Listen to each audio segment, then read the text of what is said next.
بسم اللہ الرحمن الرحیم نحمدہ ونصلی ونسلم علی رسولہ الکریم اما بعد۔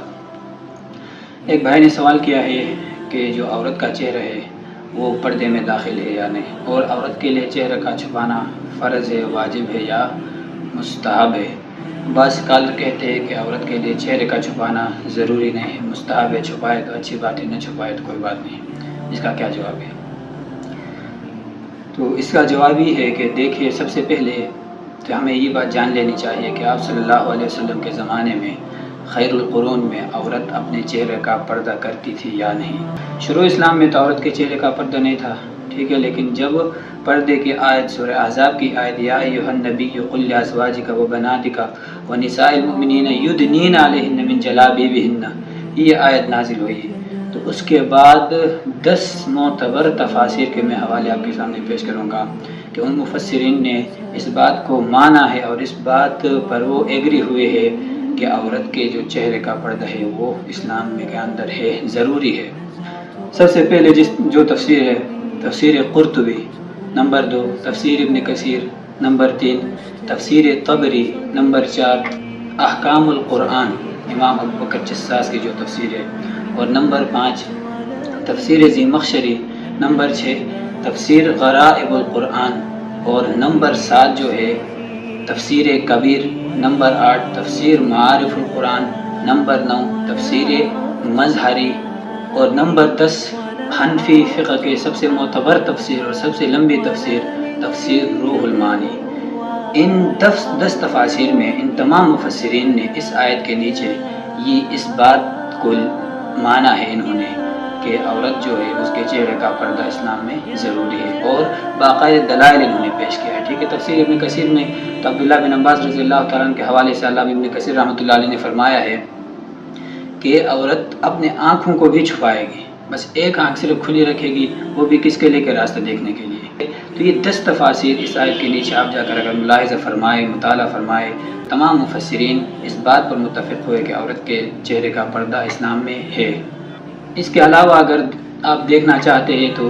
مودودی صاحب کی جو تفسیر تفہیم القرآن، اور غامدی صاحب جس اسکالر کا کہہ رہے ہیں نا کہ وہ بعض اسکالر سے وہی مراد ہے، وہ عورت کے چہرے کے پردے کو ضروری قرار نہیں دے رہے، تو ان کے جو استاذ امین احسن اصلاحی صاحب، ان کی تفسیر تدبر قرآن،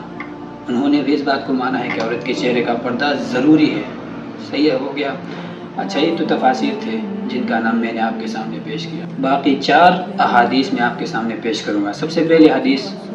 سنن ابی داؤد میں حضرت عائشہ رضی اللہ عنہ فرماتے ہیں کہ ہم جب حالت احرام میں چونکہ چہرہ کھلا رکھنے کا حکم ہے، لیکن پھر بھی کوئی سوار ہمارے پاس سے گزر جاتا تھا، فَإِذَا حَاذُوا مِنَّا، جب وہ ہمارے برابر میں آ جاتا تھا، قریب ہو جاتا تھا، سَدَلَتْ إِحْدَانَا جِلْبَابَهَا مِنْ رَأْسِ عَلَى وَجْهِ، ٹھیک ہے، کہ جب ہمارے کوئی سوار قریب ہوتا تھا تو ہم میں سے ہر ایک اپنے سر سے جو دوپٹہ تھا وہ اپنے چہرے پر ڈال لیتے تھے، جب وہ گزر جاتے تھے تو کشفنا، ہم اپنے چہرے کو کھول لیتے تھے۔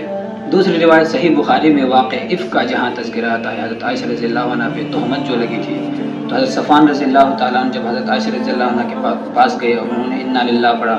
تو یہ سنتے حضرت عائشہ رضی اللہ عنہ جب جاگے تو انہوں نے سب سے پہلا جو کام کیا ہے انہی کے الفاظ صحیح بخاری میں فخمرت وجہی بجلبابی، میں نے اپنے چہرے کو اپنے جو دوپٹہ تھا، جو سر کے اوپر سے جو اوڑھنی تھا، اس سے ڈھانپ لیا۔ تیسری روایت موطا امام مالک، اس میں صحابہ فرماتی ہے کہ کننا نخمر وجوہنا ونحن مع اسماء بنت ابی بکر صدیق رضی اللہ تعالیٰ عنہ،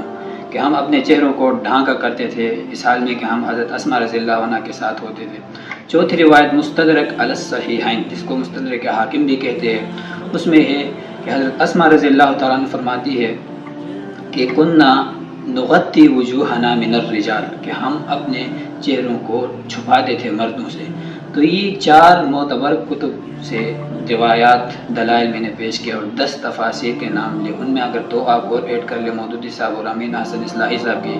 تو 12 تفاسیر، 12 مفسرین نے اس بات کو مانا ہے کہ عورت کے چہرے کا پردہ ہے۔ اس کے بعد وہ خیر القرون کا زمانہ تھا، جتنے بھی دلائل پیش کیے خیر القرون کے زمانے سے پیش کیے۔ موجودہ زمانے میں تو تمام تقریباً پوری امت کا اس بات پہ اجماع ہوا ہے کہ عورت کا جو چہرہ ہے وہ کیا ہے؟ پردے میں داخل ہے۔ ہاں، اتنا ضروری نہیں، اگر کوئی ضرورت شدید ہو تو آپ چہرے کو کھول سکتی ہے، لیکن بہرحال چہرے کا پردہ ہے۔